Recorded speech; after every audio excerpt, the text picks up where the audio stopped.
હાલોલમાં chemical યુક્ત દૂષિત અને દુર્ગંધ આપતું પાણી છોડવામાં આવતા ખેડૂતોની રજૂઆત બાદ જીપીસીબી હરકતમાં આવ્યો હતો।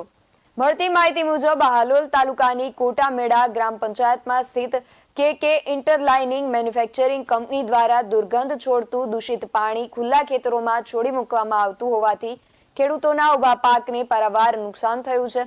કંપની દ્વારા ઈએમટી પ્લાન કાર્યરત ન કરી અસહ્ય દુર્ગંધ છોડતું દૂષિત પાણી ખુલ્લામાં છોડવામાં આવતું હોવાની રજૂઆત જીપીસીબીમાં કરવામાં આવતા અધિકારીની ટીમ તપાસ માટે કંપનીમાં પહોંચી હતી। કેંકી ઇન્ટેલપેક એમાં ગંદુ અને લાલ કલરનું કાળા કલરનું પાણી કાઢે છે અને ગંદુ કેમિકલ કાઢે છે અને સ્મેલ મારે છે અને ગમે ત્યારે છોડી મૂકે છે। એ લોકો ભરાય ત્યારે છોડી મૂકે અને ચોમાસામાં તો પરમિડન્ટ છોડી મળે છે, ખુલ્લું મૂકી દે છે ચોમાસામાં અને અમારા પાકને નુકસાન થાય છે અને મારી કોઈ ફરિયાદી સાંભળતા નથી। અમે છેલ્લા મામલેદાર સુધી ફરિયાદ કરવા જઈએ પણ મામલેદારે ફરિયાદી હમણાં આપી હતી પણ મામલેદારે પણ કોઈ એક્શન લીધી નથી। આજે કોણ આવ્યું?